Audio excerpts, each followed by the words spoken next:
welcome to the Momversation Club. I'm Claire Strong.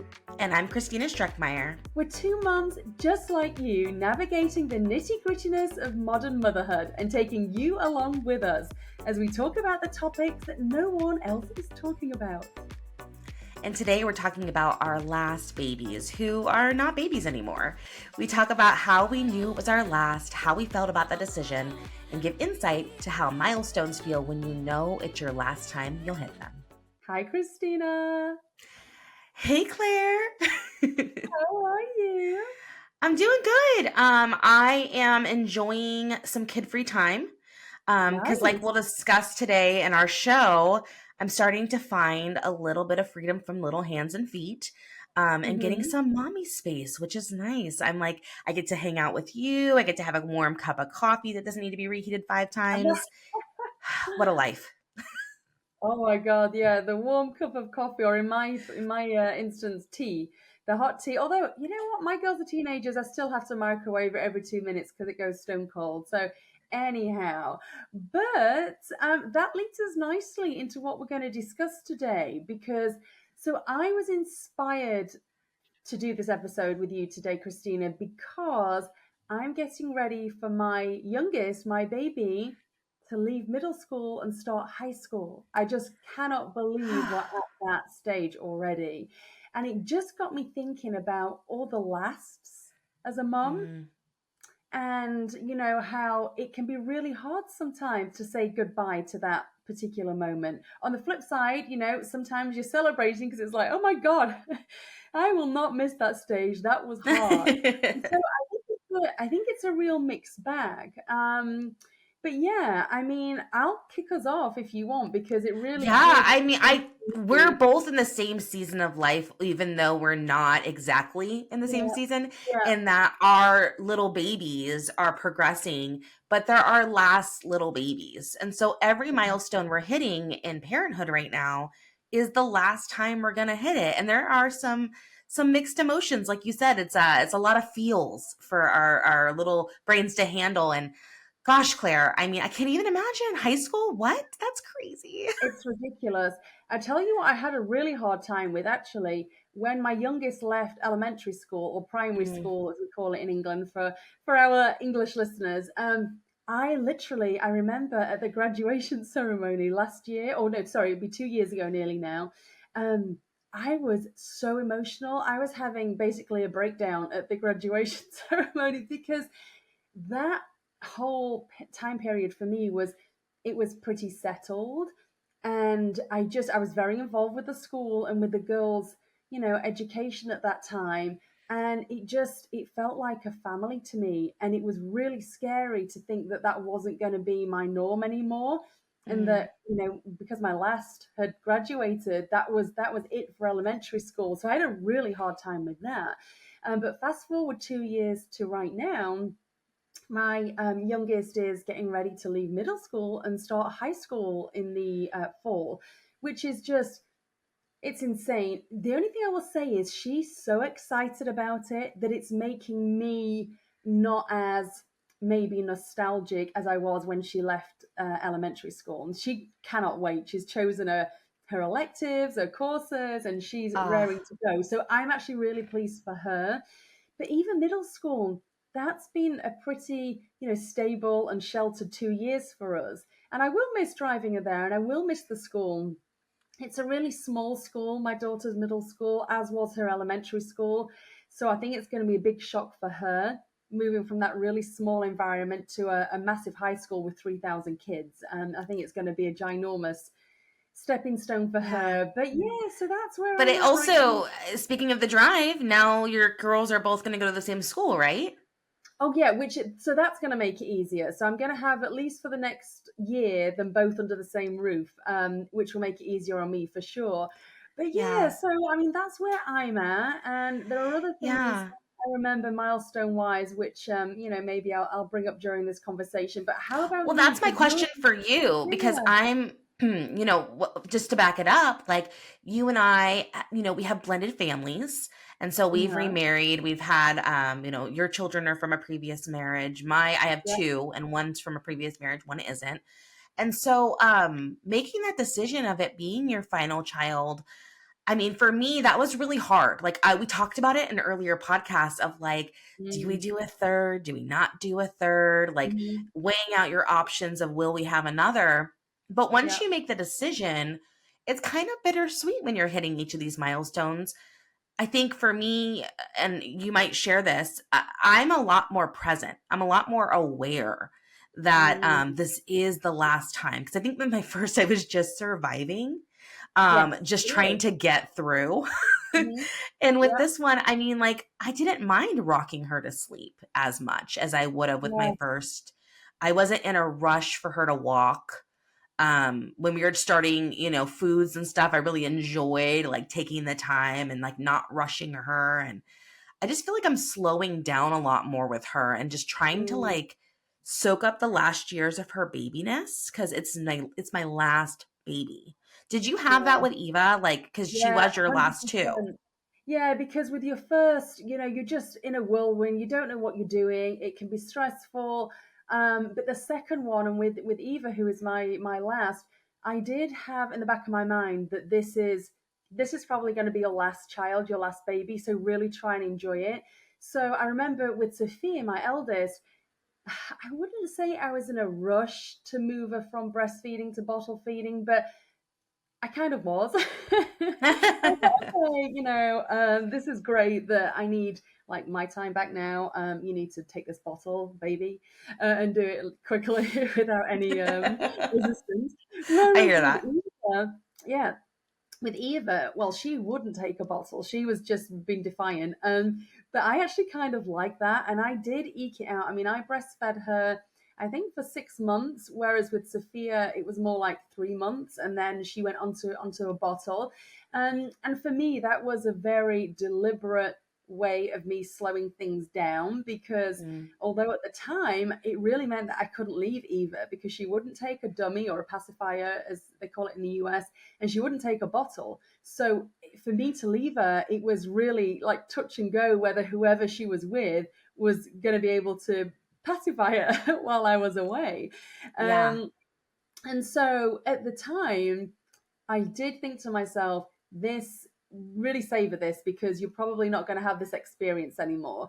And I'm so glad I did because I do feel that with Eva, I did enjoy it a little more than I did with Sophia. And it's nothing to do with, you know, Sophia. It was just that she was my first one, as I'm sure loads of mums can attest. When it's your first one, you are literally in survival mode. Yeah. And I think the 100%. second one just kind of fits in around your already, your established routine. They just slot Yeah. They in. have to like get into Um, the routine. yeah, they have to. They don't have a choice in the matter. And so yeah, I really enjoyed that.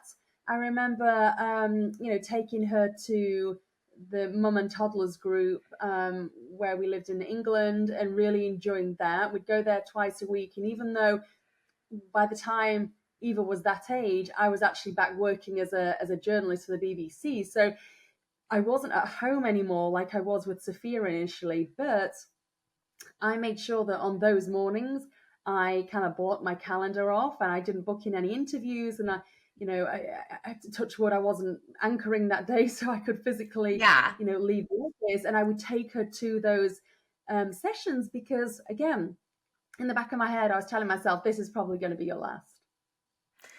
Yeah, and I've talked to other moms because, with that third baby decision, when you go first, second, and then are we going to do a third? Or, for those who have more than three, maybe are we going to do a fourth or whatever number is next? Are we going to do a seventh? Like, Oh yeah, my God. no Seven? judgment. But, I kind of, when we were deciding, I kind of like polled the audience and I was like, hey, how did you know you were done? How did you know you were done? And how do you feel about your family? And a lot of the feedback I got is that there's always this sense for most moms of like wanting to kind of have another baby. But the thing that stops them is that they don't think they really want another baby as much as they would like to go back with their current selves to the baby stage with their children they have.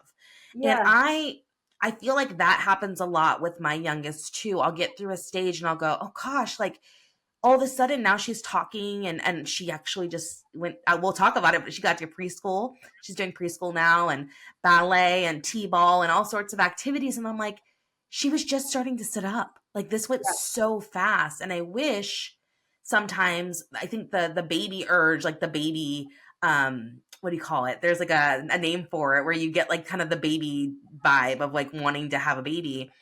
um I feel like it's not so much that I want another human here on this world that's ours, that I can raise like a whole, into an adult and like have a third kid.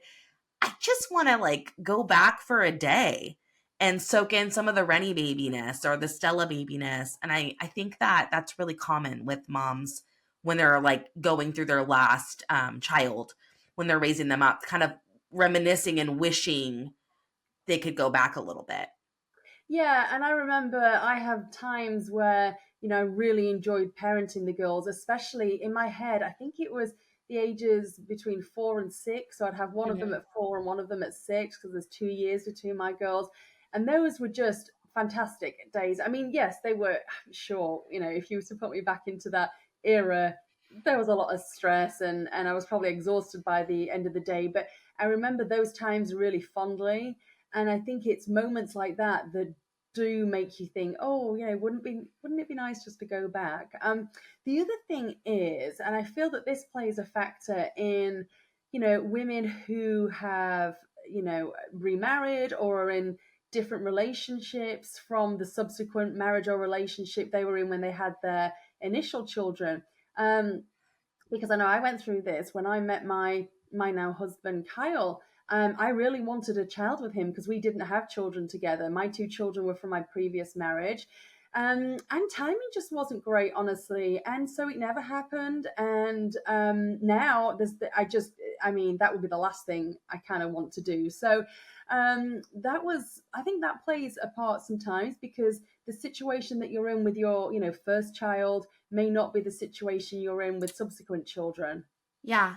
Yeah, I agree. And there's also a lot of things like we've talked about in previous episodes of women who intend to have a third or fourth or fifth or whatever baby, and for whatever reason just are not able to, whether that be finances or infertility, like secondary infertility or what have you. It's just not in the cards. And oh, I thought about the thing earlier. Baby fever was the word I was looking for. Oh, baby fever. Yes. Yeah, it is a thing. Yeah. But yeah, I think that there's like this sense of at the same time as we're happy that they're growing and thriving, our last babies, there's kind of like a little bit of sadness, a little bit of mourning of that last stage being its last stage. Yeah. Um, I'm finding it right now. So I mentioned earlier, my littlest, she's 2.5. And we found a great co op preschool that had a room for 2.5 to 4 year olds, and then a room for 4 to 5 year olds. They have like 2 different days, and it's just a small co-op preschool. They do like 2 days a week, couple hours each of the days.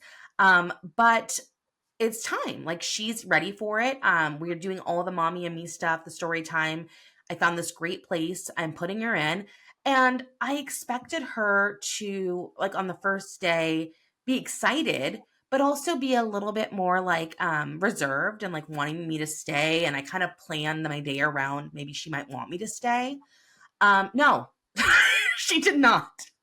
She was like, peace out, mom, and just like ran and played. And it was like, I was so happy for her and so happy that I raised this like really social, like fully okay with me, and being independent, that kind of thing. But also like that was the last time. Like, I am not ever gonna have a little baby anymore. She's now a preschooler.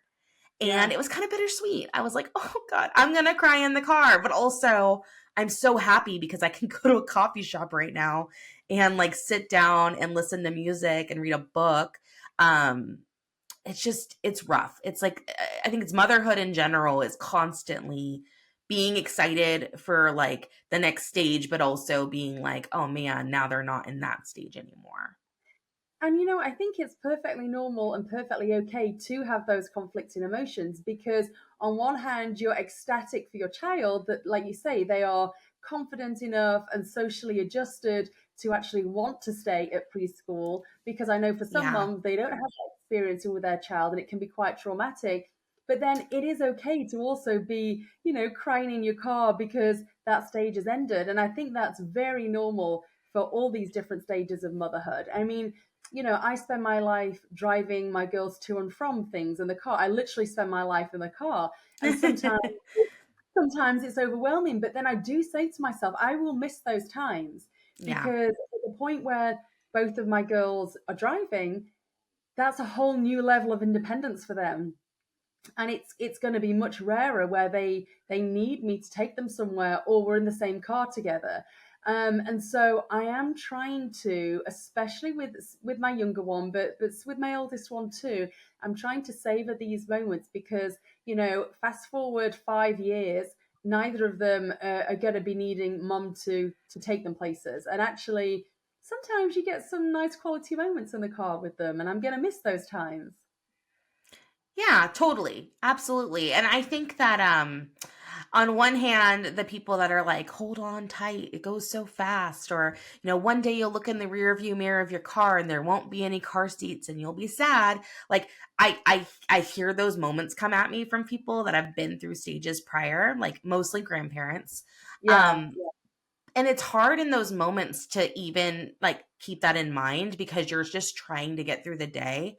yeah. But I feel like, yeah, there are some days where I like will be driving in the car and my little one's like yelling she wants a certain song over and over and over. And like, the other one's like poking her. And I'm like, you're gonna miss this. I'm just driving down the street. I'm like, Yeah, I'm probably gonna miss this one day. Not today.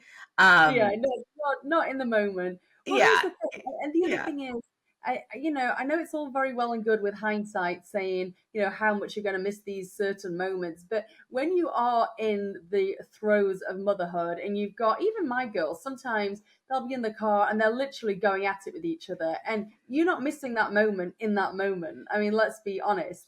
You just can't wait to get them out of the car. So it's Yeah. Yeah. it's okay. You don't need to feel guilty one way or the other. It's just perspective. I mean, there's this really great social media movement right now. I don't know if you've seen it, where it talks about, if imagine your day if you're like an 86-year-old woman and you're allowed to go back to one day in time, and it's today. Mm, Like, what would you do with your day if that was the case? And like, how would you spend that time with your kids? And how would you spend that time with your husband? And it's so sweet, like the social media pieces that they put out, and like they'll show like glimpses of their day and stuff. um I think that it's hard to gain that perspective when you're in those moments. Every once in a yeah, while, usually towards that part of your period cycle where you get very emotional, I'll think about that. yeah. Or the quote of like, one day you'll pick up your child for the last time, and I'll just Oh start like God, yeah, being in a sob situation. But yeah, like, it's yeah. hard to get that perspective. But yeah, I mean, when you're raising your last baby, that's kind of always on your mind. You're always like, this is the last time I'm going to be doing my first day of high school drop off, or, Mm, my first day of preschool, like little sign where they like stand by the door with their backpack. yeah.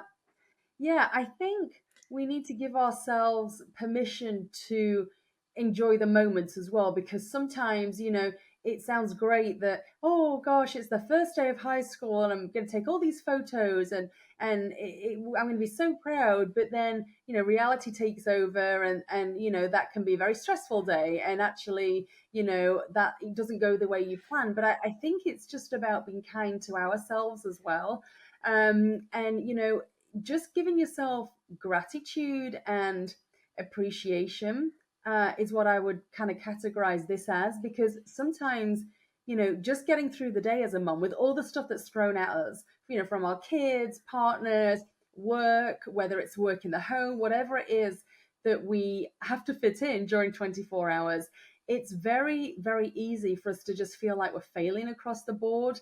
And I think just to, give ourselves a few minutes of reflection each day, just to tell ourselves what has gone right that day as well, I think also is important in these moments. Yeah, I love that. And the one thing that's really been helping me is decentering myself as the main character in the kids' lives. Oh, You that's a good know, one.